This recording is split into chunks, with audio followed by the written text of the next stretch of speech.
Le collectif à Fleur de Meaux s'est produit dimanche 29 janvier à la ferme de la Chapelle pour un spectacle de slam. C'est dans le cadre de l'exposition actuelle Icône de Philippe Raymondin que le collectif a déclamé ses textes. L'exposition qui s'appelle Icône met en scène des personnages, donc d'un peu de toutes les époques, avec toutes sortes de techniques différentes. Donc on trouvait intéressant d'avoir justement des voix qui ne soient pas du chant, mais vraiment des voix et du texte, et des textes surtout qui soient créés par les artistes eux-mêmes et qui répondent un petit peu à tous ces personnages qui peuplent la galerie. Le jeune collectif, créé il y a moins de 2 ans, est constitué de 4 artistes expérimentés. Jonas, Malou, Roxane Huard et Le Passant. Chaque slameur y apporte son univers artistique, sa voix et sa manière de déclamer. Le collectif à Fleur de Meaux, c'est d'abord issu d'un désir de réunir des méthodes. C'est-à-dire qu'on animait tous des ateliers d'écriture. On a voulu se rencontrer pour pouvoir mettre en commun ces méthodes.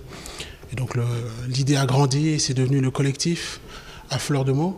Et donc c'est un collectif qui a pour but déjà de rencontrer les différentes poésies et ensuite d'organiser des événements à notre échelle, très artistiques, très poétiques. Afin de s'inscrire dans le cadre de l'exposition et pour allier l'art de la plume et du pinceau, le collectif s'est imprégné des œuvres de la galerie comme source de leur écriture. Il y a eu un travail de reconnaissance. Donc on est venu voir les toiles au préalable. Et celles qui nous ont inspirés ont donné naissance à des textes ou ont donné envie de rafraîchir certains textes, ou voire même de les dépoussiérer.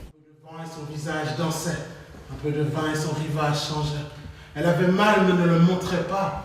Elle avait l'âme saignante mais ne la soignait pas. Elle pensait ses plaies à coups de quinine. Elle pensait comme moi, retourner mourir à Kine. Mon clown est parti, pendu à se rire de trop. Avec une attention particulière portée à l'être humain, son histoire et les émotions qui le traversent, le slam réussit à émouvoir par la sensibilité et la justesse de ses textes. La beauté des textes, la poésie, le côté un peu décalé, tout ça, ça nous a vraiment fascinés. Donc on a vraiment eu envie de leur donner tout l'espace et vraiment 1 heure rien que de texte à eux. Originalité de la représentation, le collectif propose de circuler dans la galerie au fil du spectacle. C'est quelque chose qu'on trouve très intéressant parce que ça permet aux spectateurs d'entrer d'une autre manière dans les œuvres, de les aborder avec d'autres histoires que les leurs et qui ne soient pas nécessairement un discours de visite commentée ou d'explication, mais vraiment des histoires. Souvent associés au rap, le slam et les slammeurs vont pourtant puiser leurs inspirations dans des univers beaucoup plus larges. Je me base surtout sur mes origines africaines, donc black music. Et je puise aussi dans le contexte dans lequel je suis, donc Brel, Gainsbourg, beaucoup de poésie baudelairienne aussi. Pour moi, le slam, c'est tout simplement de la poésie déclamée, dans un contexte bien précis, okay. Et c'est uniquement ça. C'est-à-dire que maintenant, les gens essaient de mettre une étiquette là-dessus. J'ai appris que c'était du slam 2 ans après avoir commencé à déclamer, sans savoir ce que c'était. Donc pour moi, c'est de la poésie déclamée.